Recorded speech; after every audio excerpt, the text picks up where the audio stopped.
Autopsy. There we go. There we go. There we go. I noticed there was two Zhao Mui scenes in that. To the kid. Yeah, there were two of them in there. Is there more than one person? Is there another person in the opening credits that has more than one scene? It's possible. Okay. But Anubis, I'll have to make a list. Anubis, I think you should update the next month's intro. I think you should add some cool stuff, man, and do the next month's. To yours? Yes. To the show. It's not yours, it's ours. Okay, yeah, I can do that, sure. Too. Absolutely. But I don't have all the cool music that you have. No, I'll send you the stuff. What is going on? What is crack-a-lackin'? It's your boy, Person PhatSamuraiGuy, back again with another episode of Action Film Autopsy, baby. And I have returned with two legends here. That's right. Anubis, that be DJing. Welcome back. That's right. Boom. Thumbs up. And you know him, you love him. Sifu. Kung Fu Santa Rick Myers. That's right. Feet author. Feet author. That's right. Feet author. Yes. Feet yes, author. yes. Look at the little poster. It says feet author. I have to go write a book called Feet now. Sifu has awakened the dragon. Oh, we got Severio in the house. What's going on, brother? Good to see you. We got Tuomas in the house. Good to have you here, brother. Oh, shit. And the sexy sumo. There he is. That's right. What's up, you Jake. handsome mofos? And Jake in the house. Ultraman himself. Jake Ultraman Hall. That's what I'm going to call him from now on. Good to see you, brother.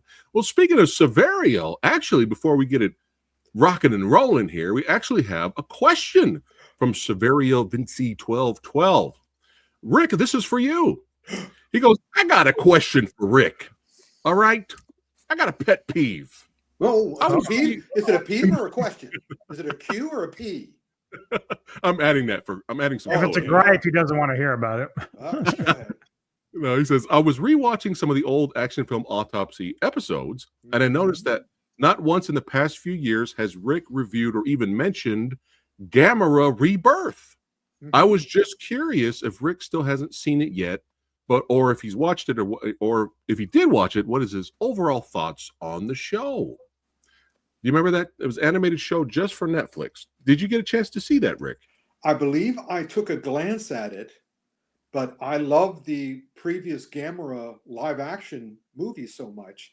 I decided, and also my decision is I always have to make tough decisions whenever a television series is involved, because I really don't have the time to watch all of it. So to me, it has to tickle me specifically. And so, here we have Gamera, which is kaiju action.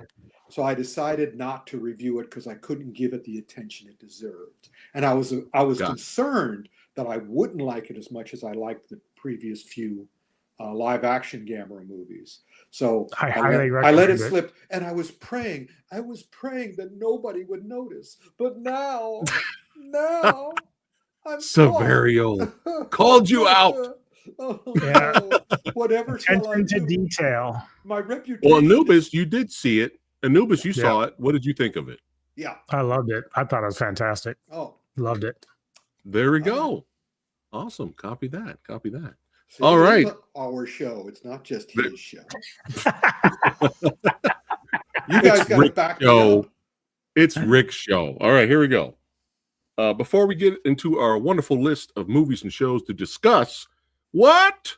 It has arrived, son. Baby Assassins 3, baby. Oh, yeah. Yeah. So if you guys want your copies, it is available right now from the almighty Well Go USA. You can go to Amazon, check it out right now. And Rick, you weren't kidding. I'm late to the dance with this. You were not kidding. This is the best in the trilogy. Yeah. I mean, our two leads are always charming and hilarious together. They have a great chemistry. And the end finale fight, I mean, we gave the audience a little taste of the end finale fight at San Diego Comic-Con at the Kung Fu Extravaganza panel. And of course, they loved it. And of course, I was like, I have to see this whole movie. God damn it. Like, I need to see the whole movie. But yeah, end finale fight is phenomenal. It starts off 1-on-1 and it's 2-on-1. because there's a rival assassin that's hanging around. Hey, don't give it away. Don't give it away. Let them be yeah. It's that's a all. I great won't movie. spoil it.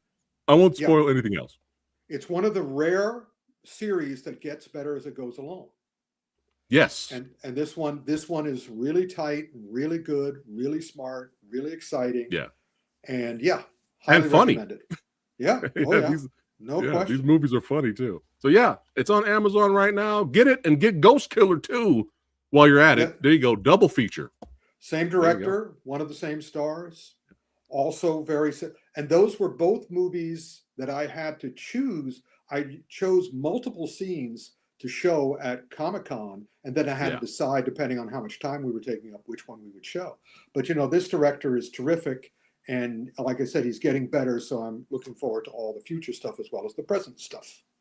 Oh yeah. But yeah, highly recommend it. And a lot of people that I talked to, this was on their top 10 action movies of last year. So and I was like, screw you for getting a chance to see it before me. But they had to rub it in, man. But yeah, highly recommend it. But yeah, let's go ahead and get started here. Rick is wearing the awesome Hiya shirt. That's right. We're gonna blow it up one more time. Bam. And pretty much everybody on the show today is in this drawing. This drawing has everybody. Jackie, you can find Jackie in there. You can find one of the guys from the Thai movies that we're going to be talking about here. So yeah, this is a great shirt. This is their new logo with their new image, and I think I'm the only one with this shirt. I don't think they put this. Oh, sure, just rub it in, dude. Jesus. That's what I do. I sit alone in a room all day and go, how can I rub this stuff in? Do they have size? Also, I'll show you the other way I can rub it in. Okay. Yeah. It's nice. Do they have size 6X, Rick? Do they have 6X? I can get you one for Christmas. Woo! All right. I mean, he's not Kung Fu Santa for no reason. I mean, come on now. There you go. But yeah, speaking of baby assassins, the first two films are on Hiya, if you guys want to watch the first two. But up first, we got Bangkok Dog, son. And I'm a big fan of the Martial Club guys. All of them, Daniel, Brian, Andy. We had a chance to interview them at Kung Fu Extravaganza a couple years ago.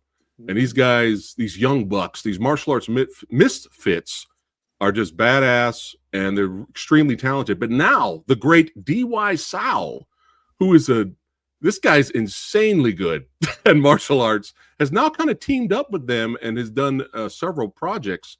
Yep. I got well, I didn't get invited, but I went to go check out Big Bad Film Fest, and they were selling their Blu-ray of Bangkok Dog. So I picked it up. I was like, I got to show some support to the gents, but I can't wait to watch it. The trailer had me sold. I was like, I'm sold already. With Brian versus DY, I'm like, this is going to be a fun time. But Rick, Anubis, what did you guys think of it? What, you want to go first, Anubis? Sure. Go ahead. So it's funny because the two that were selected from Hiya, I went in with different expectations for both. So I went into this one hoping it would be a little bit more like Bangkok Revenge, but did not appear to be that way. Brian Lee is amazing. I had fun with that character. He's a really good actor. I had a lot of fun with his character. He's good. I don't know do you know if this was originally done in another language? I do not. I do not know either. Yeah. I was wondering. The only reason why I say wouldn't be that surprised. Because the dialogue was pretty cheesy for what I was expecting. Like I didn't know if it was because of the dubbing or what, but it did not really translate the way I would have liked. And then also it was a little disappointing because I know one of the producers was Pratcha, and he's done like stuff like On Bach and Chocolate and stuff like that. And I really love those films. So I was having a hard time with our two main, like the main Sao and then also the girl. I don't remember what her name was. But Brian was a highlight for me. I did like Brian. Of course. He's great. Well, but I only came out as like a 5 out of 10 for me, unfortunately. Oh, 5. Okay. Well, you got it. When something like that happens, you need to text me or whatever, because I'll explain to you how you should watch it.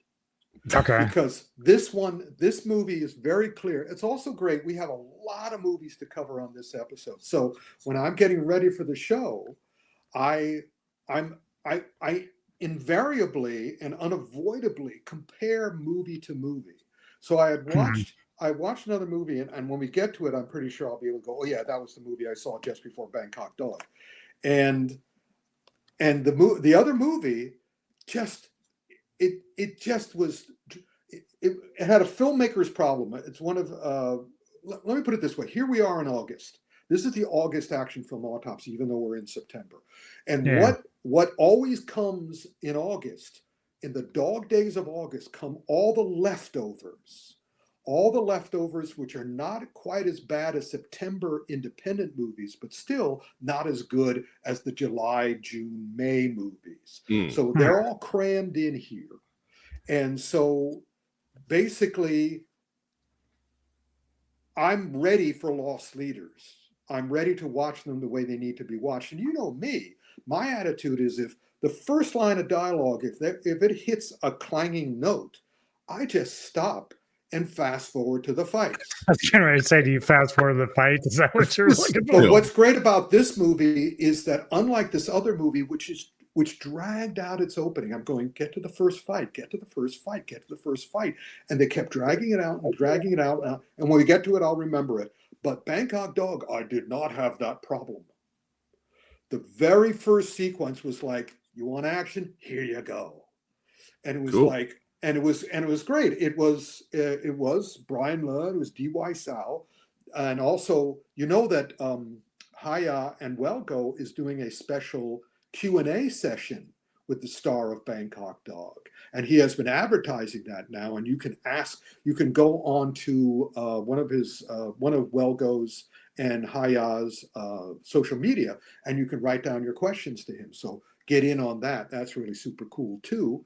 So he's promoting it, but because there's all these different people who speak different languages, I was waiting for the first clang, the first dialogue clang, and I got it very early, and I went, "Thank you," and let's go to the next fight. Let's go to the next fight. Let's go to the next fight. Because if the dialogue, like the first fight is really cool, and the rest of the fights are pretty cool. The other problem is, of course, since it is produced by the guy who did Ong Bak, what happens with a lot of the Thai movies and other movies that aren't from the Japan or Hong Kong or China is that their martial arts is such that they've got no place to go. I always said after the Ong Baks and after the Raids 1 and 2, and especially after The Night Comes for Us, there's no place for them to go. They have to because they're already up to, I'm looking forward to the new sequel, Spinal Tap sequel. They're already up to 11. They're already up to 11. So there's no place for them to go. And so I don't have a lot of expectation for Bangkok Dog. I just want them to do the best they can. And they did the best they could. But yeah, it really did seem like it was in 3 to 4 different languages. And that sort of ruined everybody, because nobody could do a line of dialogue well, because it's like, it was like one shot, they have a shot of the woman and she's in Thailand. You have the shot of the guy, he's in California. Maybe that's how they filmed it. There's no way of knowing. But I said, all right, this is a great FFF movie, 3F movie. Fast forward. Cool. Fights. All right. Cool. Looking forward to checking out the fights. Oh, this is also available by Welgo USA, by the way. Yeah, and also, yes, you'll love the fights. You'll enjoy it. All right, cool. Because this is very, very clearly a badass movie. Yes. Cool. All right. Now, badassery supreme. Yes, I'm here for it. Now, this next one, I've seen this way back. I've had this on Blu-ray. Also available by Welgo USA. And I really enjoyed it because I didn't know what to expect. I didn't know what this was. I was like, what is this? Right. Is it a drama? Is this a gangster drama? I don't know what it was. But this film right here, it's all about the lead. It's all about the lead. You can't take your eyes off of him. You don't know what he's going to do next. Yeah. And I really, really recommend this one. This one was really good. What'd you guys think of the child? And neither does he. He doesn't know what he's going to do next either, which makes it joyful. I mean, it's Park Hoon-young who did I Saw the Devil, and he knows how to direct a movie. It's not just the star; it's also the director. And this thing crackles. I mean, again, it's nice since again it's subtitled. I haven't seen the dubbing. And it's like, this has got dialogue. This has got action. This holds together. And also, it's a delightful surprise because, again, you know it's going to be gun. You know it's going to be vengeance, but you don't know what they're going to do. And they just have a high old time. Oh, yeah. They should have called it the High Child. Anubis, what'd you think? The Childe. Yeah, I went into this not knowing anything about it. And you know, it has a great story, great twist. Again, the director, I didn't even know the director after I got done with it. But once I saw Park listed, I was like, I saw The Devil, The Witch. The Witch is one of like my favorite movies in the last 3 years. So it's like automatically, I'm like, this is why I like this film. So definitely 9 out of 10. Great film. I love it. Yeah. And that lead actor is Nobleman. It was like hilarious. I loved his character. It was great. Just so great in this. Yeah. So good, so good. All right, we're heading over to Amazon Prime. And we have the pickup. Get his head. This month shows you why Amazon Prime cannot get their act together when it comes to their entertainment. They've always been derivative of Netflix, of course. I mean, and we're going to be getting to Netflix. And again, you can see it really is, you know, it's the diamond in the shit. And this month, it's hilarious. I mean, these are very enjoyable to watch, both of the Amazon movies, if you watch them like this. The pickup is done by Tim Story. Tim Story was the guy who did the previous Fantastic Four movies, who did an okay Fantastic Four movies. He also did Barbershop because he is not a white director. He is a black director. And Barbershop was great. He also did that incredibly poor Jimmy Fallon movie. When Jimmy Fallon wanted to be a movie star, he did the movie Taxi. And whereas, you know, it's that big action thing with Jimmy Fallon in a runaway taxi. Was that Queen Latifah? Yeah, with Queen Latifah. Right, okay. And so when I saw that, you know, and then The Equalizer? Yeah. Did he direct The Equalizer? Well, but let's put it this way. She's in the series, yeah. This is exactly what I expected. And I was very sad and disappointed because I like everybody involved in it. But again, go back, show the poster you see that picture on the right? Yeah. That's all you need to know about this movie. Look at these guys overacting, badly overacting. Yeah. And, you know, going, you know, basically you can hear Amazon going, go crazy. And then even the poster, and, you know, that was my next thing I was going to say. I was like, the posters, that is terrible. It's awful, especially with Eddie Murphy's face. Yeah. It's kind of like, you know, somebody said, you know, just complete. I mean, we all could do better AI art than that. Yeah. Oh, yeah. Chat GPT could do better than that. I got 25 minutes into it and I had to shut it off. Like it was that bad. And so like Tumas, whatever his name, he got it right. Like it's so unfunny. Like they're trying too hard. The one moment that I actually enjoyed was when he what's the other character? Davidson. His character's putting the little speaker on the front of the dash and he plays the Neutron Dance from Beverly Hills Cop. And I was like, oh, okay, I got the reference. I love it. But that was it. I'd rather jump back in bed with Eva Longoria than to watch any more of this movie. I could hear the two stars discussing it. I could hear Eddie Murphy looking at the poor guy and they're looking at each other and just going, just collect the money, man. Just say the words. Just say the words. And you know, if they want overacting, let's give them overacting. Right. Let's exaggerate. But again, but compare it to the next one. We're over on Netflix now. No, we're not. We shouldn't be. No. No. Which one are we missing? I told you that there was a certain movie, the big classic of the episode, that I said put it onto Amazon because it's an Amazon Prime movie. There's enough. There's so straight to that. Oh, we're going straight to that. We're all right, Amazon hold on. Prime. We're not going over to Netflix yet. Next up. Yeah, come next on. up the greatest movie of the year. The comedy of the year. The comedy of the year. The War of the World. The farce of the year. Where one of the major characters plays an Amazon delivery guy.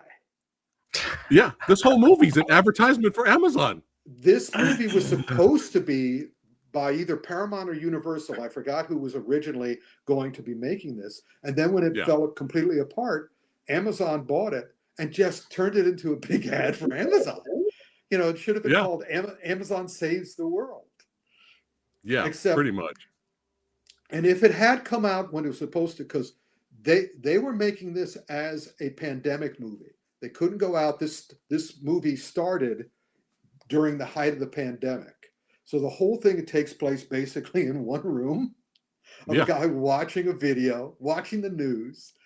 But it is the War of the World story, but it is done so ham-handedly, so ham-headedly, so ham-footedly that it's this is a great party movie. Oh yeah. If you're at a big drug or drink or holiday party, put this on. The whole place will be just. That's gonna make it on Mystery Science Theater 3000. No, the Mystery Science 3000 people wouldn't know what to do. They said this is so bad already. We got no comment on this. How can we possibly comment on this? Oh, me and Lady Phat were in shock watching this, and then we couldn't stop laughing. There you go, Rick. The whole movie. My favorite thing that I found out about it is that guess how long the production was? How long it took them to make this? To film this. Because there are two things. There's production and there's post-production. They both had 2 in the title. The production took 2 weeks. They filmed it in 2 weeks. Guess how long the post-production was? 2 years. Yep, I knew it. Yeah. Oh man. What did the gentleman say down? What was the little comment down at the bottom? Oh, Rob. No, Rob from Entertainment Talk Nation talked about it. He was mentioning how bad it was. My feeling is it was amazing. It was beyond bad. Oh, it was amazing. We were laughing. There's a scene, and this is not really a spoiler because who cares with this movie? Who cares? Yeah. There's a scene where I forget the name of the actor, but he's always going to be Agent Coulson to me. Oh yeah, Clark Gregg or whatever. Yeah, Clark. Yeah. So Clark's character, this movie's so bad that they pull a Bruce Lee Game of Death and cardboard cut out his head and place it on top of another body. Yeah. I'm not making this up. No, you're not. And we were like, no. We paused it. We were like, no. Because they're showing this conference footage. And he was supposed to be there. Obviously, he's not really there. But they basically just cut out his head and just put it on the man who's standing there. And I was like, wow. It would have been wonderful if they had a sense of humor, because in the same scene, they would have put a Bruce Lee next to him.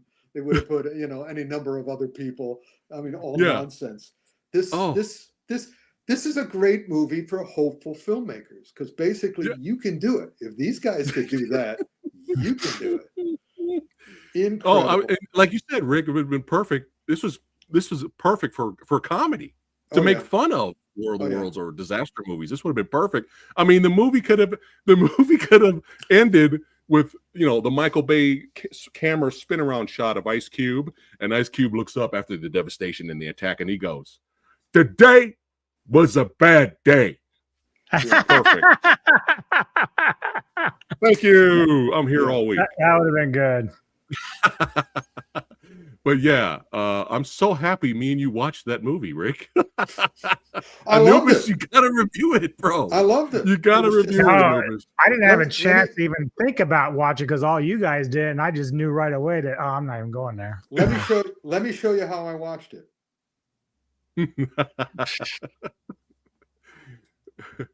No, South Park character animations was too good. Yeah. Compared to what they actually used. But Right. yeah, War of the Worlds, it's good, bad. Definitely check it out. All right. Now we go to Netflix. Now we go to Netflix. Wednesday, season 2. Rick, thoughts on the new season? It's great.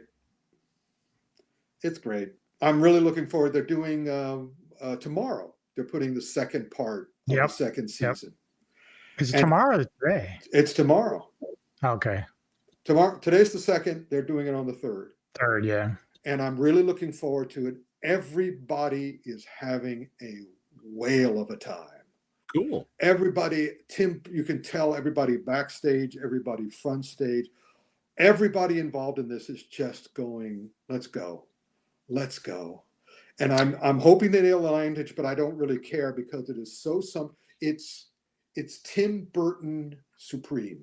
In other words, he's had an interesting career, but now he has power and he's using his power and he has matured.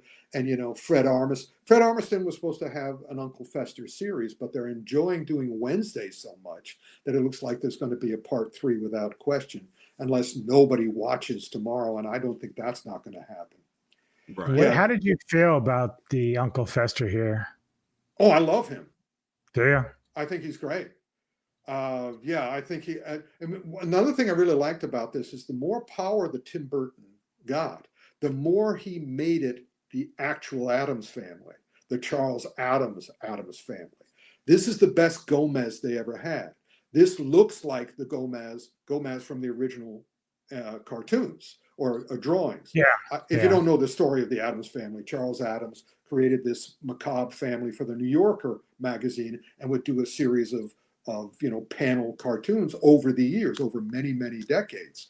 And so then whenever they made the show, they always prettied up the Addams family. Well, Tim Burton says, I'm going to go back to the source. And also he is developing the character because, of course, in the Charles Addams cartoons, they never aged. Everybody stayed the same age as ever.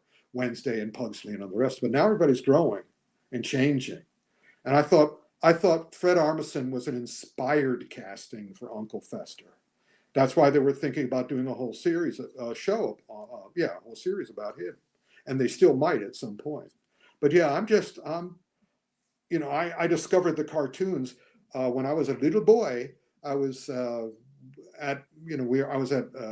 we were staying over in Martha's Vineyard, and I was being eaten alive by mosquitoes. And I went into their library, and they had a collected works of the Addams Family book. And that's where I discovered it, and I loved it as a kid. So watching them revel in it now just makes me very happy.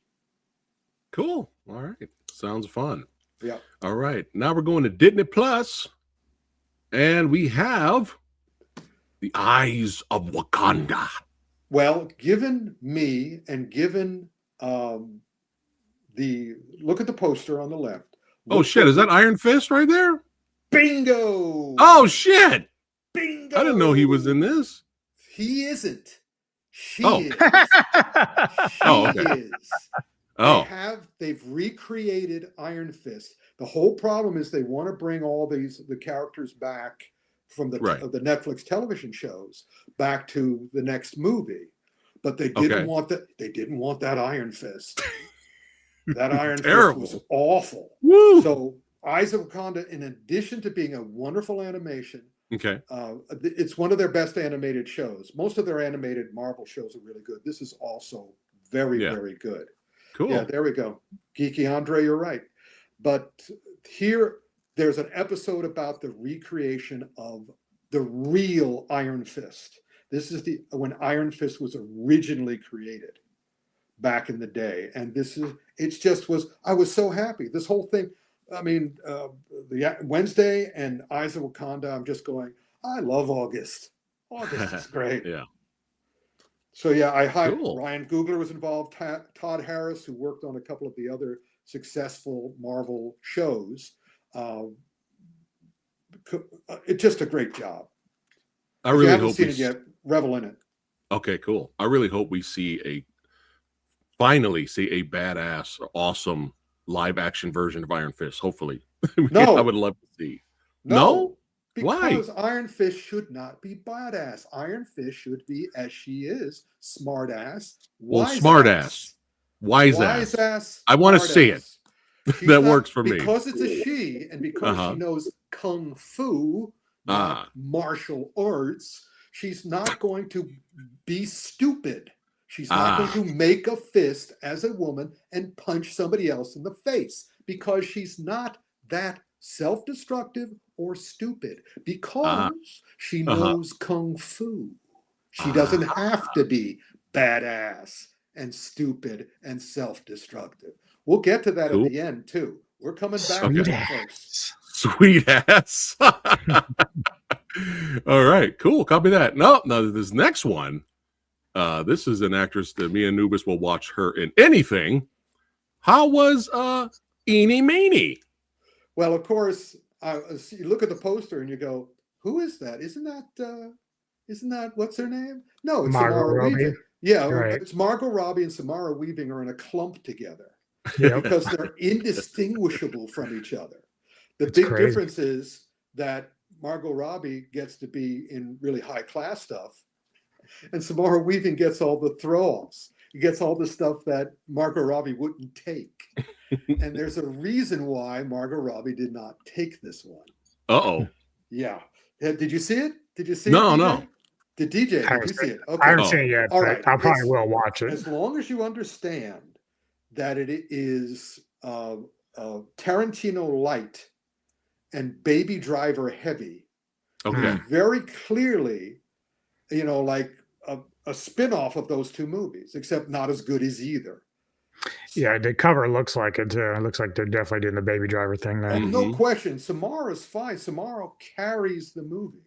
But again, I keep on I'm waiting for a time with AI that I'll be able to enter movies like a ninja. And go back to that picture. And I want to enter the picture and lean over and go, "What are you doing in this movie?" And I know that she would look up at me, because if I could animate her too, she'd look up to me going, "I'm saving it. That's what I'm doing." I said, "Well, that's true, but you're not in every scene, sadly." So, yeah. Okay. So again, if you're looking for a Tarantino Baby Driver light, enjoy. Okay. Otherwise, sounds like a pass. Yeah. Feel sorry for Samara. Yeah. we kind of already do, Anubis. Some other projects. Some stuff. She's doing some cool stuff. Her in Azrael. She's great in Azrael. Just go and watch that instead. Yeah. All right, we'll do. Yeah. All right. Now we're only 4 episodes into this, right? Has the new episode dropped yet? Not yet. No, I haven't. Okay. Again, it's a series. Yeah. Well, here we are with Alien Earth. Yep. The new FX show. Yep. And first 2, I'll give my quick thoughts. First 2 episodes, please. Me and Lady Phat were like, this is really interesting. Let's see where this goes. Man, wow, cool practical effects. Wow, for a TV series, the production value's insane. Oh my goodness, there's actors in here that we actually like. The mom from Babadook is in this. We got Timothy Oliphant, so we're like, oh man, oh wow, it's a prequel to the before. This happens way before the first Alien movie. All right, this is interesting. Let's see where this goes. Oh my goodness, we have a guy in a suit, an alien suit. We have a big puppet, animatronics. We're like, oh man, this is cool. We get some little bit of cool gore kills here and there. I like the cyborg guy. He's a really good actor. DJ. Wait for the hammer to drop. Oh, I'm waiting. I know it's coming. It's already coming. And then episode 3 happens, and then we're like, "Oh, okay, all right. Let's see where it goes. Let's see where it goes." And then episode 4 happens, and then we're like, we're going somewhere. I think. I hope. And then something that I will not spoil happens towards the end of episode 4. And we both looked at each other and we were like, oh, I do not know how I feel about this at all. And all I'm going to do is that's it. Do you know why I knew what was coming? You have to be more, you have to learn from, the education. Here's the deal. I started seeing promotion for Alien Earth after the first 2 episodes. And I would see stuff on social media where various people involved in the production would say, oh, wait till you see the end. This whole thing is leading up to the last 3 episodes are the most amazing thing. And I'm going, why are they telling me that? Let me guess. Because I have seen these shows before. And what happened with some of the Marvel ones, what happens with a lot of these series is they're playing for time. They're dragging it out. They're dragging it out. Yep. Okay. And so I know. Oh, go ahead. Sorry. Yeah, go ahead. No, you. I know. I was just gonna say, like, I enjoy the concept. It's Samurai kind of hit it. Like, I like episodes 1 and 2, 3. I could throw out 4. Got a little bit back to a little more interesting for me. But the way that I saw it is exactly how you explained it, Rick. Like, this is kind of the same thing that I see with Monarch Legacy of Monsters, where it's stretching it out, it's fleshing it out. So that I can't really give a verdict on it, but like Jake says, I'm very intrigued with what they've got going on.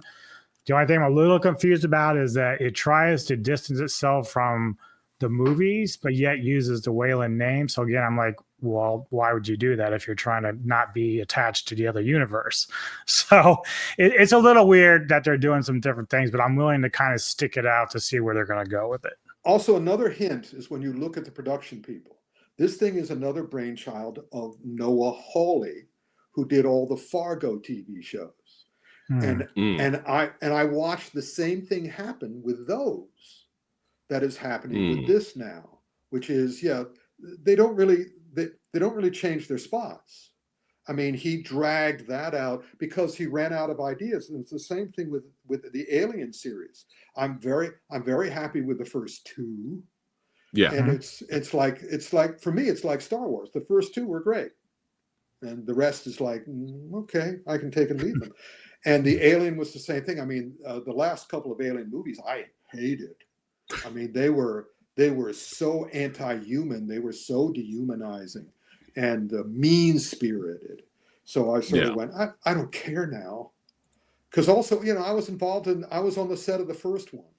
It was just like me and Superman. I was on the set of the first one. So it's kind of like, whatever. I know what you're doing and I know why you're doing it. Because you have an audience for these. And that's why you're doing it. But do it better. Have more respect for us. Yeah. Well, hopefully what you heard is true, Rick. And the next couple of episodes, they nailed the landing. So we'll see. If they keep saying that they nailed the landing in the last 3, that means they may not have. May not have. All right. All right. Go. Next up, we have Peacemaker, baby, season 2, Electric Boogaloo. Rick, what's the hubbub about? I'm hearing great things, and then I'm hearing some controversy. Yeah, Rick, what's going on? Damned if I know. Here's the deal. I was unhappy. My famous trademarked phrase, when anything is possible, nothing is interesting. And Marvel went down that road, and it pretty much chopped them off at the knees. I mean, after the Endgame, they started making all these incredibly self-destructive decisions. And I didn't enjoy the first half of the new Superman, but I really loved the last half of the new Superman. So I was going, and James Gunn has an attitude and an energy and sense of humor. And I enjoyed the first series, but I wasn't sure where they'd go with it. And on the basis of what I've seen in the first couple of episodes of the new series, neither do they. Oh, no. It's kind of like, well, let's try this. Well, let's try this. Well, let's try this. I like the fact that they're gonna revisit the Rick Flag thing. Like, I like that angle, and then I love the complexity of Peacemaker. I like the way that John Cena plays him. I think it's an amazing job. Season 1 was amazing. Yeah, but my question, really, and maybe Rick might have a little bit of insight on this, is it looks like they're trying to take DC into a multiverse with this second season. So I'm very curious. Yeah, that's the thing that's so weird to me. It's like, where is it going to go? You nailed it. Like, I don't know what they're trying to do. It's Was not the going only- to go anywhere. The first 2 episodes don't really give you enough in terms of like what the answer is. Like, you're really going to have to sit there and watch another couple episodes to even figure out where it's going. You go ahead. I'm not going to.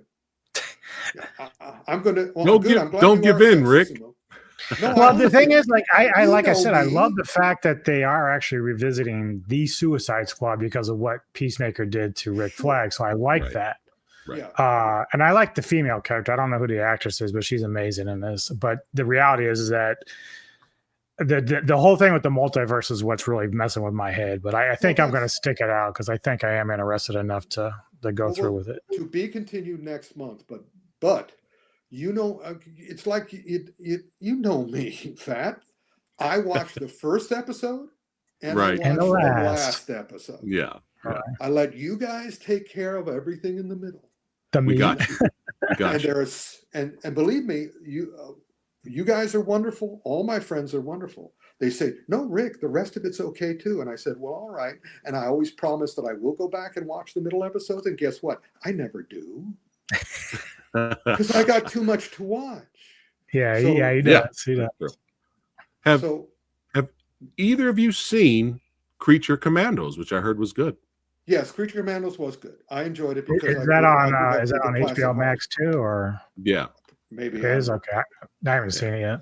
But And it's it's not- mature rated. Anubis is mature. So But hey. it's Oh, not. I good. don't believe it's worth necessarily going back to. It's still well done. I would have. It's fun. I wasn't. Okay. And I wasn't crazy over the animation. That was another thing. I'm the animation Mm. guy. You know. Hey. Right. Uh, Yeah. Yeah. So the animation has So to be good for me too. Right. Well, speaking of Actually, animation, And speaking Real of great quickly, animation, Sav actually has a great point. Something that I also maybe Rick again will know, but Yeah. at the end of the first season of Peacemaker, you have the Aquaman and Oh. Flash. I heard In about this this. season, they actually changed it. It looks Yes, like they the did. Took 'em crew out. from Superman are there. yeah, right. They are. Yeah. Go to YouTube and we'll look and just type in, the search for James Gunn. James Gunn has a bunch. James Gunn cannot help himself. He has to tell you what he's thinking. And so there are all these short subjects with him explaining all of this. And those are very, very interesting. Yes, he redid it. He explains why he felt the need to redo it. Because of course, the previous one he was still in the Zack Snyderverse. Right. Yeah, And he wanted to make it all James Gunniverse. right. Right.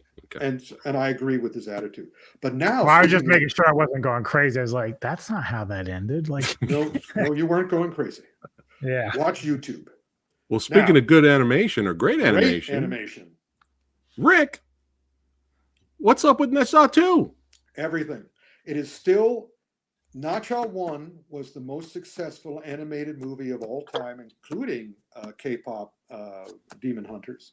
And Nacha 2 is a worthy sequel that was so successful that they made a dubbed version, which disappointed me because the original Chinese soundtrack is one of the best voice jobs that I've heard. There's so much character in all the original voices. That's true of Japanese movies too. It's always disappointing to me when they do a hack dub job, but this was not a hack dub job. They worked very hard in the dubbing of this, and this is playing in American cinemas now. But the animation is beautiful. And of course, I think the very first Shaw Brothers movie I ever saw was a live action version with Fu Sheng of the same story. It's Nacha, and that was called Nacha the Great. So, Yeah, I remember that one. So I look at the title here, Nacha, and I go, I'm just going to call it Nacha. And so I know the whole thing. Yeah, I had fun and owned the first one. Really enjoyed the film. Yeah, of course, Jake, you have good taste, man. And this is well worth seeing if you like animation, if you like Chinese mythology, if you like good movies, and it's especially if a double feature of K-pop Demon Hunters and the Nacha 2, the 1 and 2. It's just like, this is how far animation has come. It's so Nice. great, so great. Nice. Yep. All right. Now, next up, Yep. when this was announced, I was like, oh no. 'Cause I enjoy the first two. They're classics. And I was like, man, comedy today has changed. And I see the first two being re-released in theaters, and I see everyone getting offended. And I was just like, oh man, are they gonna have to change the comedy, for today's audience? But the thing is I'm hearing good things about this. Rick, let me know, good, bad, and the ugly. How was the reboot of The Naked Gun? I had also heard good things about this. And so I decided we were going to go to the cinema to see it. And it's Akiva Schaffer, who's one of the guys on Saturday Night Live. He does the clips with the shorts with those guys. And so I said that's a good sign. And he was the writer, director, producer, and he co-scored the movie. Oh wow! And of course, it's produced by Seth MacFarlane, the Family guy. So I went, okay, but then I remembered I hadn't laughed at anything on Family Guy for the last 5 years, to the point where I stopped watching it this season because I go, I haven't done anything. So I went with my friends and we were ready to laugh. The audience, even though it wasn't a full house, the audience that was there was ready to laugh. And when the movie started, we yeah, that's. But of course, the opening of the movie is the trailer. They originally released the first couple of minutes of the movie as the trailer. And so we all knew that. So it's like, oh yeah, we're familiar with that. We saw that. And then, and so I'm like this, I'm waiting to laugh. I'm waiting to laugh. And then I start going, yeah, okay, that's a clever idea. By about not half, maybe a third, maybe even a quarter of the way through, I was rewriting the jokes so I would find them amusing. That's not good. And I'm going, he should have done this. He should have done this because, I grew up with great comedy. I love great comedy, and I was in the age of not the Charlie Chaplin, but Charlie Chaplin was being shown on television and shit. So and Buster Keaton and the Three Stooges and all that stuff. So I had a very good time as a kid with all these great comedies, the classic comedies. And here, basically just like fight scenes, I want a good setup and I want a good payoff. Oh no. By the middle of the movie, I'm just going, there's nothing funny. Was the audience laughing? No, they were all with me. We basically all did this. We'd all check with each other going, why isn't this funny? They just didn't seem to, they didn't seem to understand what humor was. It's just kind of, it's the same thing that I ran into with the new Warner, the Looney Tunes movie, The Day the Earth Blew Up. And again, it was just, it's a Daffy Porky movie. And again, it was the exact same thing. I used to love those cartoons, but this was a whole movie with those two characters supposedly that we're going back in the Looney Tunes style. Nope, you are not. You guys don't seem to have any idea what comedy is or what humor is or how to make anyone laugh. It moves. Yeah. But then after a while, since it's not funny, it might as well be standing there. It was a grave disappointment. And I think, and so now I know why you heard good stuff, because it was set up to hear good stuff. Because their attitude, they were throwing out every possible publicity to try to get you to the theater. We have to save comedy. If you don't go see this comedy in the movie theater, you'll die. And all this stuff. Just told me the other night that the relationship between Pamela Anderson and Liam Neeson actually was organized and not real. Like they wanted to do it for promoting it. That's what she was saying she heard. So it's not a real relationship. I wish them the best, because I love Liam and I know why I know the story of his wife's death. It's incredibly tragic.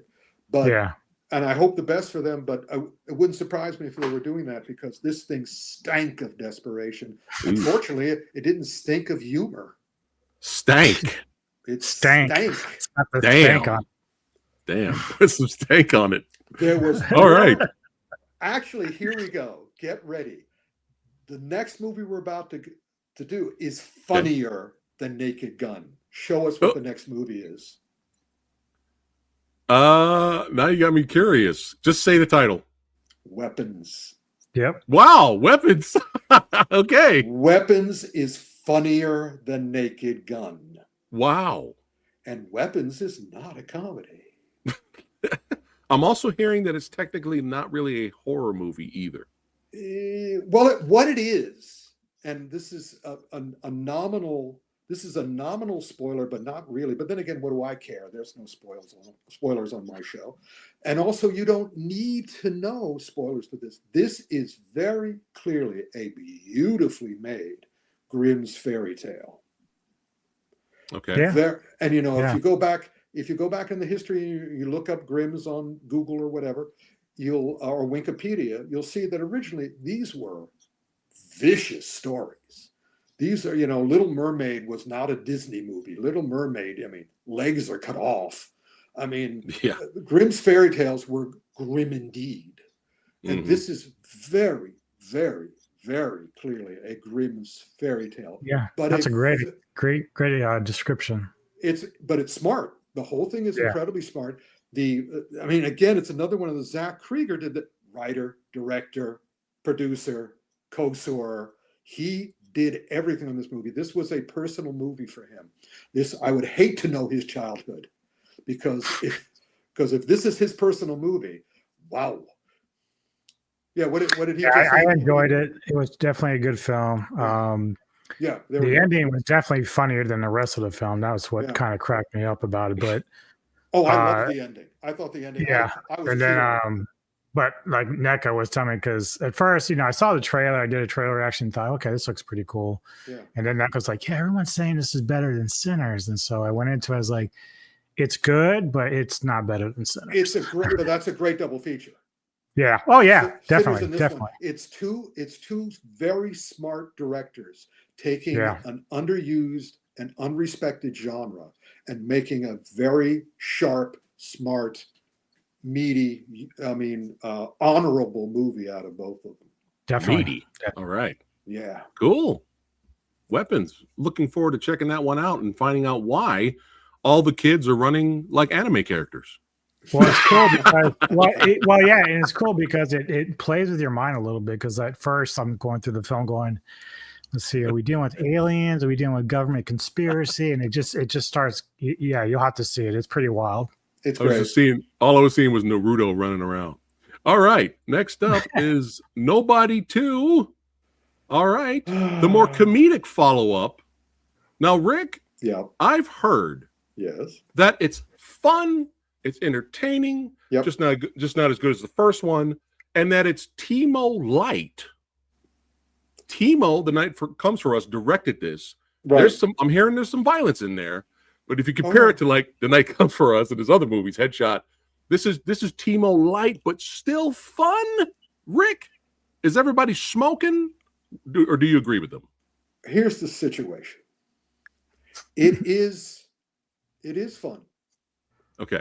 It is funnier and cleverer than the first one. Okay. However, I love the people involved with this. I love that Timo was Night Comes For Us.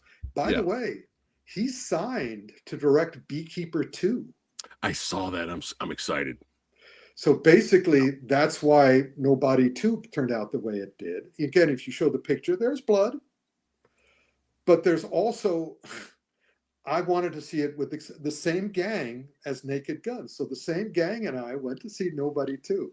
This was the first time, it was the first week, this is the first time in years that I went to a movie theater where I and my friends were the only people in it. Wow. They never should have called this Nobody 2 because it was too easy for critics. You know who's going to go to this movie? Nobody. And nobody did. Even nobody knows. it's a whole new age now because of Netflix and other things and social media and all the different ways we get entertainment now. We don't have to go to the movie theater to see things if we don't want to. And if we don't, and there are very interesting reasons why we don't want to.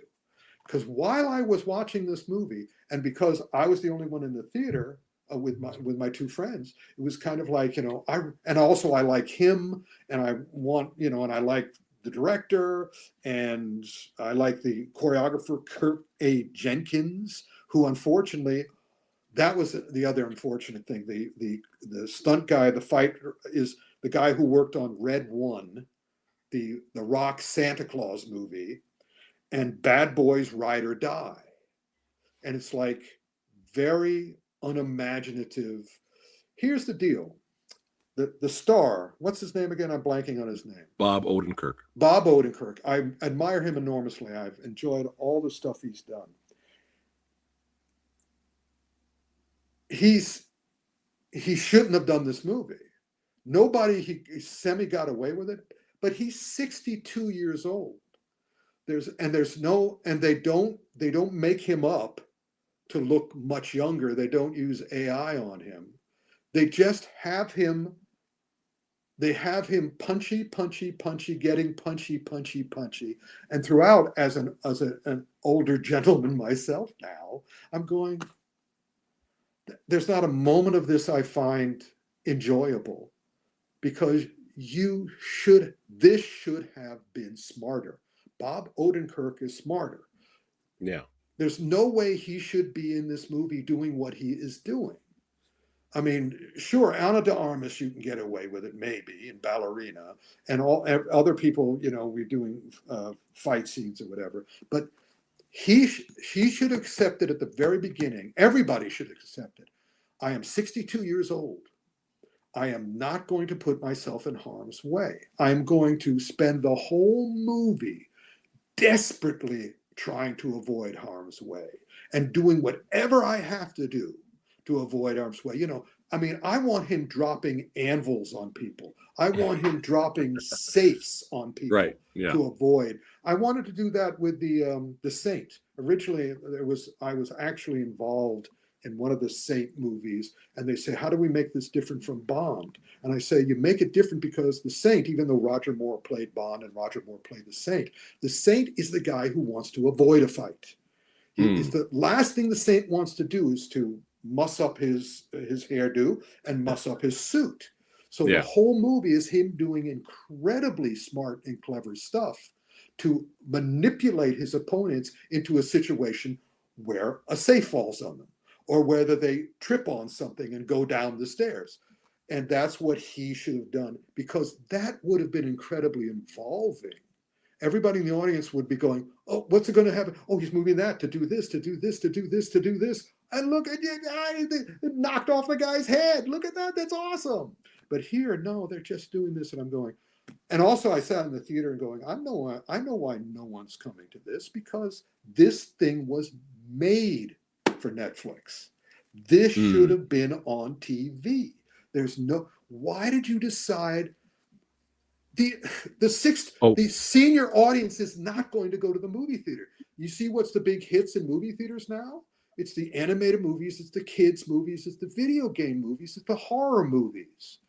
And so of course, they changed, what did they change? The robot Megan, they changed the robot thing into a Terminator movie rather than a horror movie. And guess who came? No one. So again, guys, haven't you learned? And they are learning now. They're putting, 3 out of the 4 movies that are appearing in movie theaters now are horror movies. Thank you for learning, people.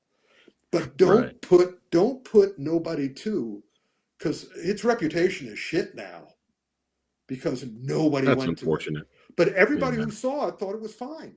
Everybody who saw it liked it. But nobody says don't. I mean, I'm telling people, wait for it to come on Netflix. Wait for it to come on TV. Do not go to a movie. Don't spend money on this. Right. Yeah, when we went to go see the first one, it was a pleasant surprise. We really enjoyed Yeah. it because we were like, "What the hell is Better Call Saul doing in an action movie? What is going on?" Yeah. And then the great legendary Daniel Bernhardt trained him for 2 years, and I was like, "Oh, let's watch this." So we had fun with it. I mean, Doc Brown running around with a shotgun shooting people brought me joy. He's a It pleasure. brought me joy. You However, will enjoy this movie when you see okay, it. cool. However, when I went to Big Bad Film Fest, I was talking to some people about it who have seen it. I asked them, "Have you seen it?" And one guy said, "I really didn't even like the first one." I was like, "Oh, interesting. What was your reasons?" And he goes, "It's a gimmick movie." And I was like, "Wow, I didn't even think of it that way." And the gimmick is watching a really extremely old man kick people's ass. I'm not even going to bother watching the second one. I was like, I never thought about it that way. Very wow. Smart. That's wow. very smart. That's kind of how I approach. I mean, I wasn't that Yeah. blown away with the first one. I kept trying to figure out why everyone liked it so much. I mean, it wasn't horrible, but I just never felt that it was like above and beyond. So when they put Nobody 2, I'm like, did it really need a sequel? Well, that's the question. All the decisions on the sequel are perplexing to me. They confound me. I do not understand why they treated this movie this way. And okay, if you're going to make the movie, but do not put it in movie theaters. Yeah. What are you thinking? So again, because it's Bob Odenkirk, I didn't think the way I normally think when that happens. When I see it happen to Samara Weaving, I know what's happening. I know when I see it happening to Halle Berry, I know what's happening. Right. But here, I didn't think they would go after Odenkirk because he's a white male. So I didn't think they would go out of their way to sabotage him. But for some reason, they have. I don't know what the reason is, but now I realize that's exactly what they're doing. So again, Nobody 3 then is greenlit. I'm guessing unless there is another. They might be like, hold my beer. Well, speaking of another man who's extremely up there in age, kicking ass, but we believe it. That we'll get to that review a little bit towards the end. That'll be our last video, brought to us by the commentary beast Frank Jang. Now, this next movie, Rick, I have not seen the trailer. I haven't seen anything on it. I was like, what the hell is this movie? All I saw was the poster, and all I saw was an interview, a brief couple of seconds of an interview by Mr. Butler, the star. Mm-hmm. And he says, I'm a big, huge fan of Jackie Chan movies. I love Jackie Chan. And then I saw Matt Smith, the punk mohawk from Doctor Who with the punk mohawk, and I was like, oh, this is fun. But what the hell is Caught Stealing? Caught Stealing. Well, that's a good question. It is Darren. See, the name that I saw on that Aronofsky. Yeah. Darren Aronofsky. Yeah. And he's a great filmmaker. And I sort of went, oh, that's a shame, Darren. That's a shame that you felt the need to keep your career going by doing this. Yeah. And I look forward to it. I am not going to the theaters to see it. I've seen the clips, and I've read the reviews, and I've talked to friends, and basically because all my friends in this particular instance are film loving friends, and they're all like, when I say, well, what did you think? And they all went, they really couldn't tell me. Wow. It's like, well, you got the guy that's creating Black Swan, and then he's doing. Is this supposed to be like an action film? It's very much an action film. So that's the thing. Like you think of Darren, you're thinking, okay, he's more like cinematography, very nice looking stuff like Black Swan stuff. And then when I saw his name attached, I was like, wow, I don't know how this is going to go. I'm fairly certain because it was written by the guy who wrote Gotham and Powers. It's choreographed by the guy who did Red Notice, the other rock Netflix thing. And then Darren Aronofsky. And you see these two guys who are clearly, no offense, gentlemen, sort of B film guys or B movie guys. And you see this A-lister director.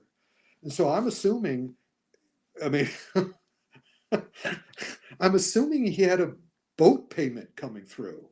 or he had, he wanted to get a house or something, and he just sort of said, and he's sitting in his agent's office, sort of like going, "What do you got?" And he goes, "I'm telling you, Darren, I can't find anything of your. So, well, I'll take anything. All right, well, we got this incredibly weird little movie that might fit because it's incredibly weird, and of course Darren Aronofsky signs on. And look at that cast list. Go back to the poster again and look at that cast: Zoe Kravitz, Matt Smith, Liev Schreiber, Vincent D'Onofrio, Benito, and there's all these amazing character actors. There's these amazing sequences. It's I'm looking forward to it. Yeah, 2 Russians, 2 Jews, and what was the last thing it said on the poster? 2 Jews, and go back to the poster. And a Puerto Rican walk into a bar. Again, that's that's telling you what you need to know about. So yeah, go. Well, I'm seeing bullet holes. I'm seeing bullet holes in the poster. So maybe there's a lot of action.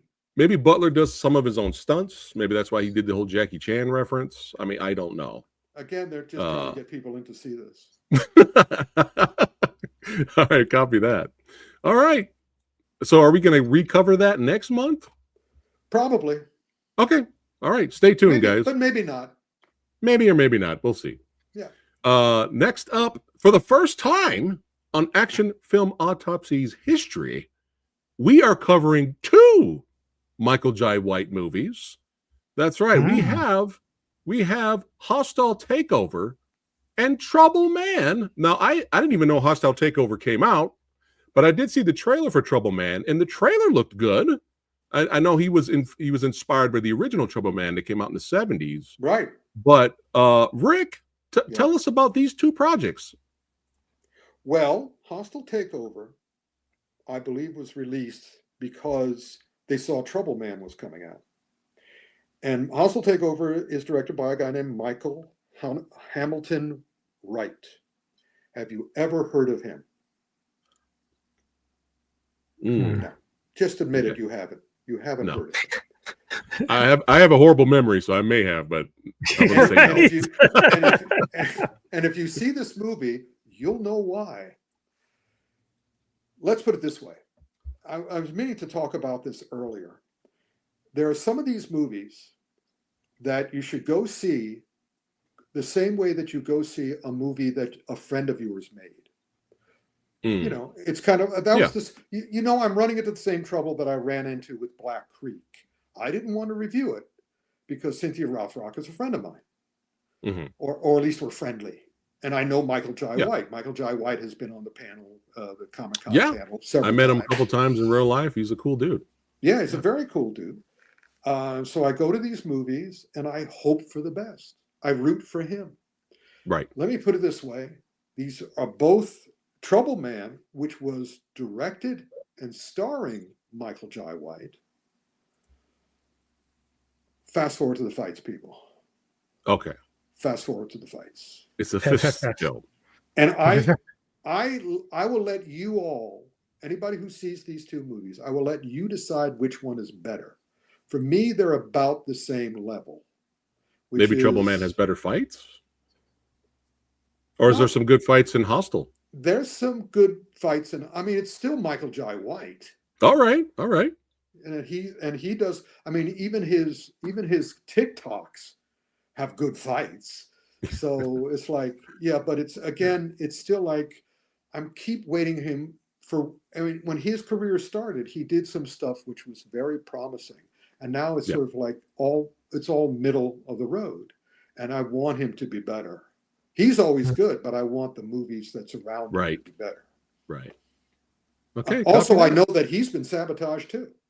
He has also been sabotaged. So when he does his own movie, I keep on saying, all right, show him how it's done. But at the same time, I guess he doesn't have the money or the time. I don't know. Right. Yeah. It's possible. It's possible. But double feature? If you're a diehard Michael Jai White fan. Definitely. Otherwise, you're a brave person if you're going to do these as a double feature. Okay. I would be copy that. I'd be doing a lot of fast forwarding, and I'd also be doing a lot of watch checking. Right. Well, speaking of being brave to watch, this next one. Now, I saw the trailer. and I knew exactly. I was like, okay, don't expect Lord of the Rings. Expect more Beastmaster era of fantasy sword and sorcery type movies. I grew up. I don't care how bad people say it is. I don't give a shit. I grew up on the Brigitte Nielsen, Arnold Schwarzenegger, Red Sonja, little Ernie Reyes Jr. kicking ass. I don't care. I think it's a fun movie. But you know, I've read several graphic novels of Red Sonja, and I got this big, huge Red Sonja statue right over here. I'm not getting up to grab it, but I was just like, whoa. When you read her in the comics and the graphic novels, she puts the live action Brigitte Nielsen movie to shame, because it's just men fear Red Sonja. Men do not fuck with Red Sonja. When Red Sonja shows up, you're fucked. Good luck for trying to get in a sword fight with her. You're not gonna make it. They fear her. She'll walk around with 3 decapitated heads and throw them at you. Okay. Right. All right. That's the Red Sonja that I know. You don't mess with her. Right. So I'm a fan of Matilda, the lead actress. I've only seen her in Revenge, and Revenge is a masterpiece. Revenge is directed by the director of The Substance. Yep. All right. Is The Substance? Did I say it right? I think so. Yeah. Yeah. Okay. She did Revenge, and Matilda's great in that. Okay. But Matilda, that was more of survival. She's action. not Red Sonja. Right. But I was willing to give her, she's small in frame, doesn't really have any muscle tone at all. That's true. But I was willing to give her a shot because I like Revenge. Right. And you know, I'm very forgiving. You know how I am, Rick. I'm very forgiving, especially if it's a low budget project. If it's badass, you're okay. Well, that's the problem. This wasn't badass to me. No, it wasn't. This was a soft R. How is this rated R? This felt like a PG-13 movie. They're trying to get the Red Sonja audience in. Yeah. But I just, you know, it looks great. I was doing what you were doing, Rick. I was like tweaking the movie while watching. I was like, they should have just did that. Why did they do that? What? Oh my God. It was driving me nuts. That's the movie I was talking about at the beginning. For Bangkok Dog, they start with a fight. For Red Sonja, dragging it out. Yeah. Dragging it out. This did not need to be almost 2 hours. No. What are you doing?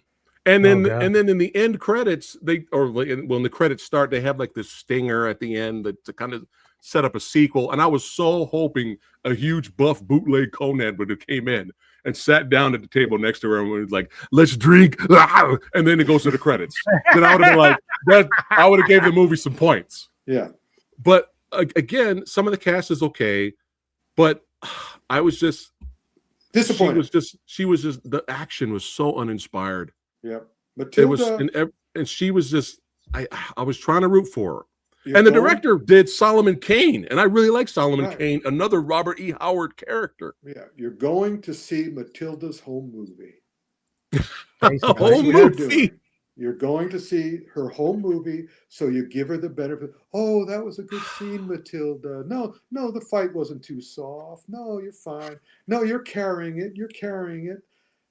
Yeah, they tried. There are things that you sort of like going, okay, all right. Yeah, there's potential. But ultimately, the more you know about Red Sonja, the less you're going to like this. Yeah, and it was just I would have just cut this movie down to an hour and maybe 20 minutes. Just got to it and just let Matilda's stunt actress take the reins. 63 minutes. And give us some really cool fights with Red Sonja. Yep. And then just go back to Matilda when she has to speak and continue to lose her accent in-mid-sentence constantly. Oh, this is so frustrating. You know what my wife said when we were watching this? She goes, oh, man, I feel bad. This is sad. Yeah, she felt sorry for the movie. She's right. I was so frustrated, man. I was just like, oh. I just didn't like this. Yeah. Well, I went in expecting low budget, sword and sorcery. Let's have some fun, you know. And I was just like, what are we doing? The dialogue is so bad at times that she's going in there to get her horse. Her and the horse had the best chemistry out of the whole movie. And she goes in there to rescue her horse. And the henchmen come at her. And she goes, I am here for my horse. Right? And then that first henchman that runs at her with his sword goes, I'll show you your horse. That doesn't even make any goddamn sense. That makes no sense. Well, Take out the budget for the bad CGI Cyclops. I think they put more action in there. Why did you kill Rona Mitra? And you know what really bothered me, Rick? And I know I was like, that has to bother Rick too while I'm watching this. Nothing bothers me. It's that she lost a sword fight earlier in the movie to the Brigitte Nielsen lookalike. Yeah. She loses the sword fight to her. And then later, when she's in the gladiator group, she goes, I'm better with knives. I don't use swords. I'm better with knives. And I was waiting for the training montage to show her, to teach her how to use a sword. Nope, we don't have time for that. Fuck it. No, we don't have the money for that. We have the time. We don't have the money because we're busy plugging this up. Yes, the horse is the MVP of the movie. It's a shame. It's a shame. I'm getting mad. But hey, it's okay. Getting mad. But it's all right. Because now I'm interested in what he's got to say about this one. What is this channel all about? Supporting independent cinema. All right. Mm-hmm. And this movie right here, Primitive War, is $7 million cheaper than Red Sonja.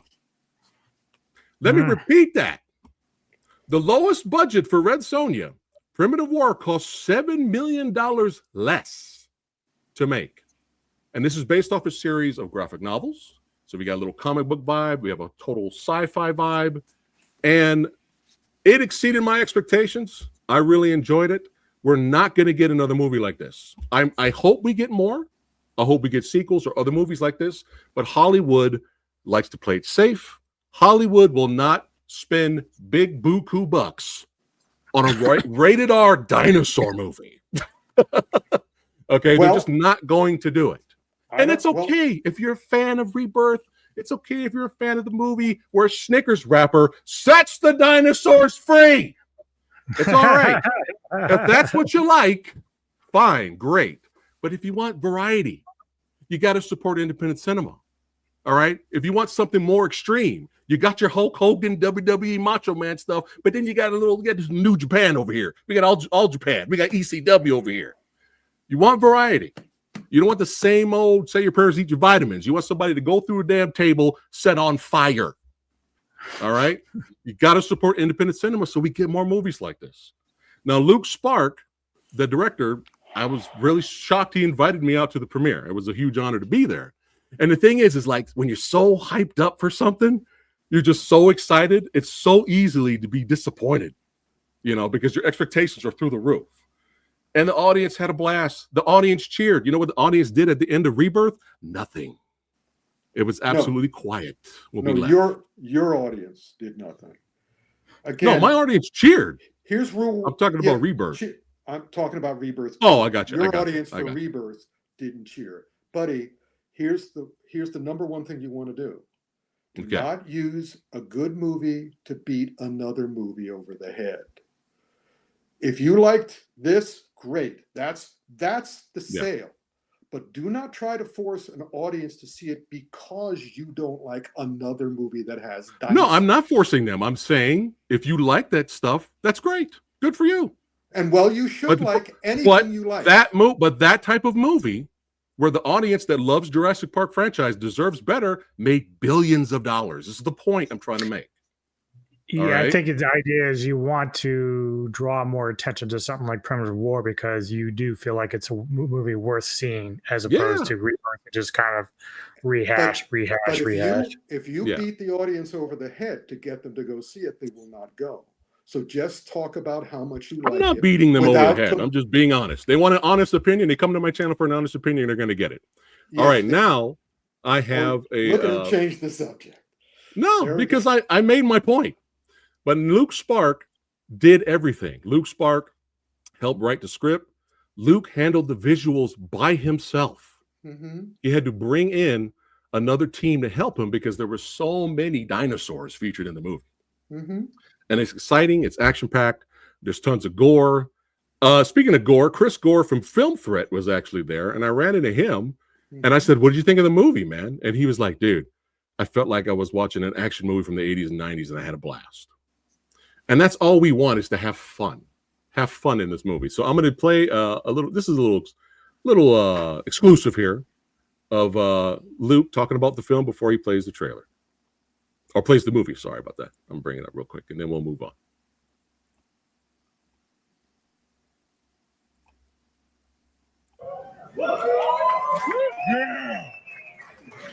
Or should I say g'day? That's what I wanted to say when I got up here. G'day. Can you guys see it? Yeah, I see it. Okay. Coming tonight. It's a pretty big moment for this film to be here in the Legion Theatre, and thank you for the Legion Theatre for hosting it. It just made sense with the content, and they've been very amazing working with us. Look, I won't take too much until the end, but I really appreciate all you guys coming today.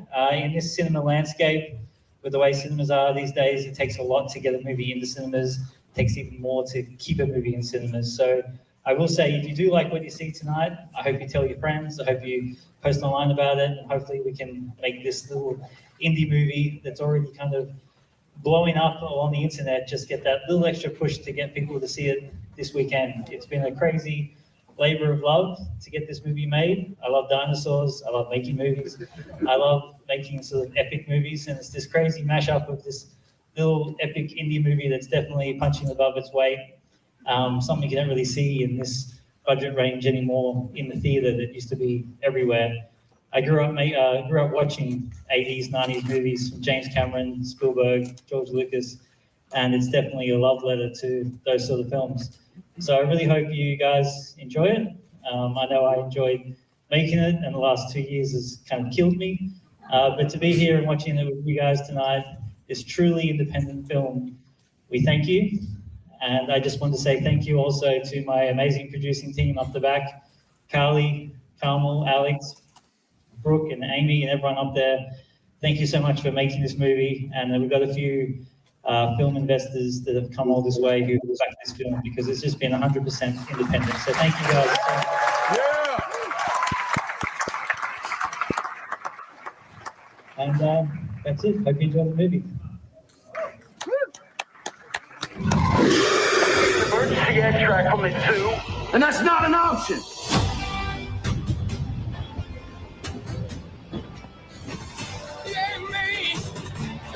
I'm gonna go find him, dead or alive.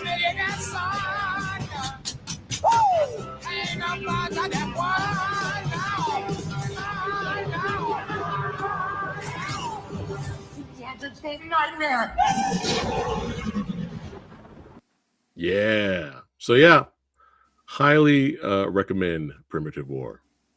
All right. Next up, we have. Oh, hold on. Now this I wanted to see, but I didn't get a chance to see it. And you should. Nice. Anubis, did you see this?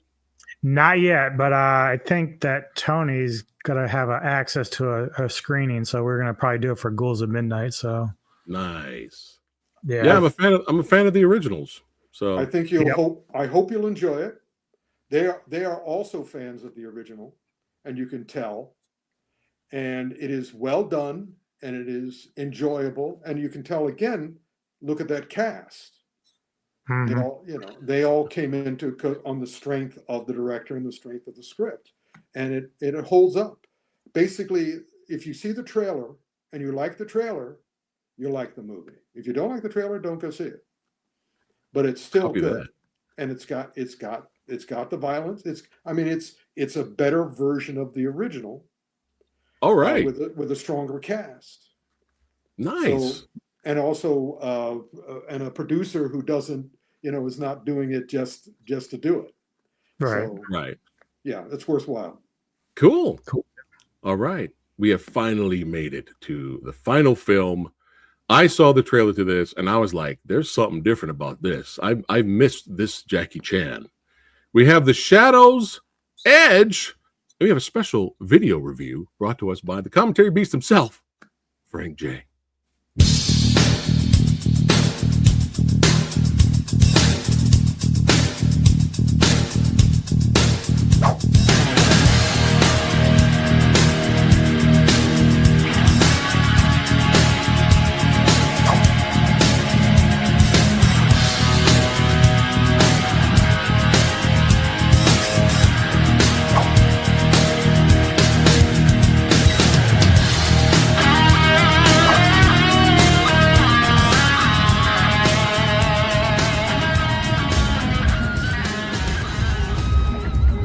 Hello, Frank Zhang here, the Commodore Beast, here back in San Diego, post-Comic-Con. There's no one here. It's all empty. Everybody's empty. So I'm enjoying a San Diego squeeze smoothie from Sweet Thing. Anyway, I'm here to talk about The Shadow's Edge, the latest film from Jackie Chan. And right off the bat, let me say this is actually Jackie's best film since New Police Story. That's like 24 years ago. This film was actually a mainland Chinese remake of a Hong Kong film, Eye in the Sky, who was directed and written by Yao Ai and produced by John Ho. So it's a great story, but I think this remake is equally good. So, and it's set in Macau, which I think is a great choice because Macau is between Hong Kong and China. It's neither Hong Kong nor China, but it feels like Hong Kong.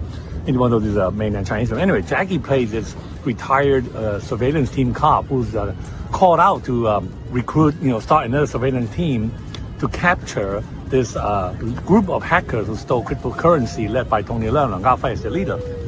And man, I'm telling you, Tony Leung is a formidable villain in this film. He displays some great dramatic edge, dramatic range, and the film was very well shot, quick, very nicely edited, nicely shot. But Jackie, man, he fought really. This is like really his best fight film. The fight in this film is his best scenes in Police Story. Some fantastic fight scene in this film, and the finale, is just wonderful. And also, unlike the recent Jackie Chan film, where he just kind of leave the film to the youngsters. No, once he appeared here, he didn't appear until 20 minutes into the film, but once he appeared, he went all, he's all the way, he's on screen almost until the end of the film. And the young people, the young actors in this film also did very well, including some of the guys who fought Jackie in this film. And they're young, but they fight really well. So this film is still in USA theaters right now. It doesn't open in China. It doesn't open in Hong Kong until September 12th. So, you actually get to see them in theaters sooner than the Hong Kong people. So please go check it out. It will be on my top 10 list. So until next time, take care and bye-bye.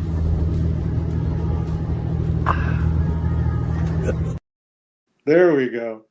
Very nice. Hey, Frank. All those Sweet Thing smoothies bring it right back to the Comic-Con. Well, I'll maybe tell you. Rick. Yeah, yes. Go ahead, Rick. No, go. No, I said if hopefully I'll get a chance to see it and we cover it next AFA. But if you've seen it, go for it. Here's the deal.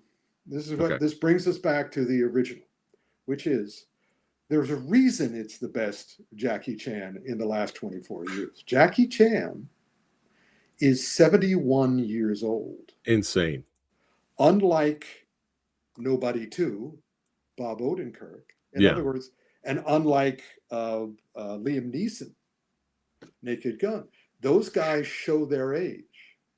What is the one thing that Jackie, and Jackie is 10 years older than either of them. And they don't fuck up his face. They don't do AI on him or anything. And he does these amazing fights throughout. Well, what's the one thing Jackie knows that the other two guys don't? Kung Fu. Kung Fu. And again, it just goes to show that Kung Fu is not martial only. It is internal, external, mind, body, mental, martial healing. So in other words, unlike martial arts, which is degenerative and destructive, Kung Fu is regenerative and constructive. And all you need to know that this is true, Jackie is what Bruce, can you imagine what Bruce would have been like had he lived? He died at 32. Jackie is Jackie's as I've said in the past, Jackie's the only one who actually listened and did what Bruce instructed to do. Mm-hmm. And so here he is at 71 in such a way that, pretty good for an old man. Oh, no. Oh, my God. Just nobody even thinks that he's an old man because he's just moving. And it's because, again, he learned what Bruce did learn but wasn't able to put into his cinema, which is if you use your muscles and your fists, you'll hurt yourself. If you use chi and a sense of, what's the word? It's not love. It's when you care for you care for yourself and the rest of humanity. Empathy. If you use your energy and your empathy, the two E's, there we go, energy and empathy. Thank you very much. I came up with a new term. If you use that, you are indefeatable and indefatigable. Watch this movie, understand this is the power of Kung Fu. and celebrate that, baby. I like that Nice. poster. That poster is cool. Yeah. Nice. Well said, Rick. Well, now it's time for Rick's recap. For those of you who have just arrived, we'll give our quick ratings and reviews. Thumbs up, thumbs down. The FU thumb if it needs it. All right. Up first, Bangkok Dog. All right. Middle of the road. All right. Well, wait a minute. Thumbs up for fights. Wait a minute. The rest of the movie, the fights, okay. The fights. Okay. Bangkok Dog, all the fights. There we go. Or Maybe fast forward. Maybe we should start doing that, Rick. The thumb up for the action on the movie. That's a very good idea. And let's also, do that. All right. I'll also. This is my new fast forward motion. Okay. Fast forward to the fights. Okay. Cool. Fast forward. All right. To the fights. The child. Oh yeah. Oh yeah. Mhm. Oh, everyone's favorite, the pickup.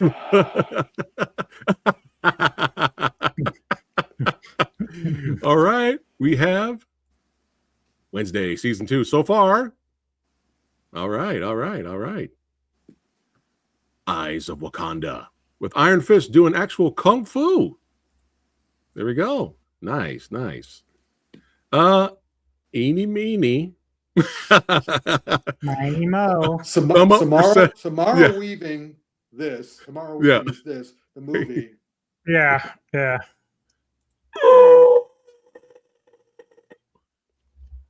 I'm gonna do this for now. Oh, that's I'll very do good. It's That's good. It's still being That's good determined. too. That's good wise. Here too. we go. Yeah. All right. Peacemaker season 2. Same thing. It's just up in the air until we get further along. All right. Nacha 2. Boom, boom, boom. Boom, boom, pow. Boom, boom, boom. Aw. He's a tear. Anime run. All right. Nobody knows the trouble I've seen. In the movie theaters, on television. Okay. So yeah. Action in the movie. Which one? Again, they can't separate the action from the movie because it's so weird. He shouldn't be doing what he's doing. Right. Haven't seen this yet, but we may or may not cover it. He gets a thumb up for mentioning Jackie Chan in an interview. Yeah. There you go. All right. Spawn. Both movies. Spawny. They about equal? Okay. Action? Michael J. White style. Okay. Action's okay. Okay. God. That's all we need. Yeah, we have. Well, same thing for her. Great for the rest of it. Not even for her. I mean, for her in her previous film, yes. In this, not so much. Yeah. She is clearly I agree. miscast. I agree with that. Primitive War. Rick will hate it. No, well, Rick will say, "Oh, it's badass. I see why Preston likes it." Well, no, if it's good, I'll like it, and they seem fine. And but again, just please don't use it as a weapon against other movies.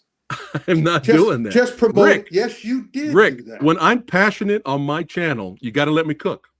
I let you cook, but I'm also you got to let me cook, out, man. If you just promoted it like crazy without taking it as a club and hitting another movie with it, it's in the same genre, Rick. I have to compare. No, I have to compare. Yes. I hated this one. I love this one. Why don't you just not mention the other one and say how much you love this one?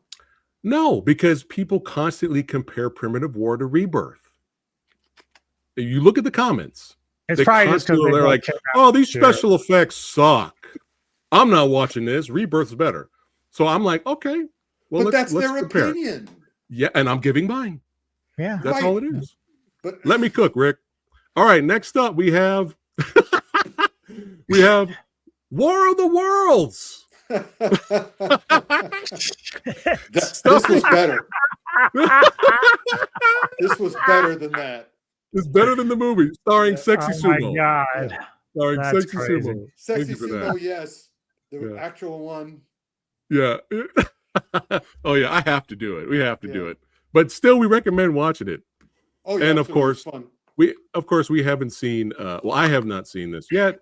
I'm pretty sure we'll be giving that the thumbs up on that one for sure.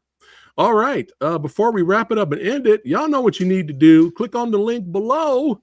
That's right. If you want to go to Rick's store to buy some cool posters, Rick gave autographs. a thumbs up to Toxic Avenger, right? He did give a thumbs up. Oh, we missed one. Okay. Yeah. Thumbs up for Toxic Avenger. Cool. Copy that. But yeah, y'all know what you need to do. You want a piece of me? You want a piece of me? You want a piece of me? Oh, you want a piece of me? You want a piece of me? You want a piece of me? You got it! Get a piece of Rick. It's still doing well all over the country.